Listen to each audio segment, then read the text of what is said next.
Hello' guys, আসসালামু আলাইকুম, নমস্কাৰ। মই আজি বনাব লৈছোঁ গাজৰৰ হালৱা। গাজৰৰ হালৱা বনাবৰ কাৰণে কেইটামান গাজৰ ধুই লৈ এতিয়া মই গাজৰখিনি ৰুকি লৈছোঁ।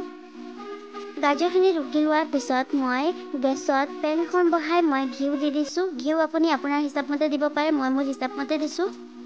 ঘিউখিনি গৰম হোৱাৰ পিছত মই ইয়াতে দি দিছোঁ তেতেলিয়াই ৰখা ইলাইচি কেইটামান। তাৰপিছত মই দি দিছোঁ ৰুকি লোৱা গাজৰখিনি।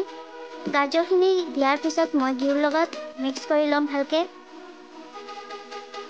তাৰপিছত ইয়াতে মই আকৌ এবাৰ ঘিউ দিছোঁ আৰু লগতে মই 1 চামুচমান আমুল বাটাৰ দিছোঁ। আমুল বাটাৰটো বিলকুল অপশ্যনেল হয়, আপুনি দিব পাৰে নিদিব পাৰে, একো কথা নাই। এতিয়া মই ইয়াতে গাখীৰ দি দিছোঁ। গাখীৰখিনি মই মোৰ গাজৰৰ পৰিমাণ হিচাপে দিছোঁ, আপুনি আপোনাৰ হিচাপে দি দিব পাৰে। তাৰপিছত এইখিনি আকৌ ভালকৈ মিক্স কৰি লৈছোঁ। এতিয়া মই ইয়াতে দি দিছোঁ মিল্ক পাউডাৰ। মিল্ক পাউডাৰটো অপশ্যনেল হয়, আপুনি দিব পাৰে নিদিলে একো কথা নাই, কিন্তু দিলে টেষ্টটো বাঢ়ি যায়। এইখিনি আকৌ মিক্স কৰি লৈছোঁ। মিক্স কৰি তাৰপিছত মই ইয়াতে ড্ৰাই ফ্ৰুটছ কেইটামান লৈছোঁ। ড্ৰাই ফ্ৰুটছৰ ভিতৰত মই কাজু, কিচমিচ আৰু আলমণ্ড লৈছোঁ। আপোনাৰ হাতত যি আছে সেয়াই দিব পাৰে।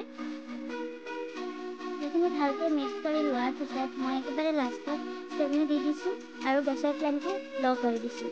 চেনিখিনি দিয়াৰ পিছত গেছৰ ফ্লেমটো ল' কৰি পেলাই লাহে লাহে লৰাই থাকিব লাগিব 5 মিনিটমান। তাৰপিছত আমাৰ গাজৰৰ হালৱাটো ৰেডি হৈ যাব। এয়া মোৰ গাজৰৰ হালৱা মানে ৰেডি হৈ গ'ল। এতিয়া মই গাজৰৰ হালৱাখিনি ছাৰ্ভ কৰি ল'ম আৰু তাৰ সোৱাদ ল'ম। আপুনি বনাওক, খাওক আৰু এনজয় কৰক। আৰু ভাল লাগিলে মোৰ ভিডিঅ'টো লাইক আৰু ছাবস্ক্ৰাইব কৰি দিব। ধন্যবাদ।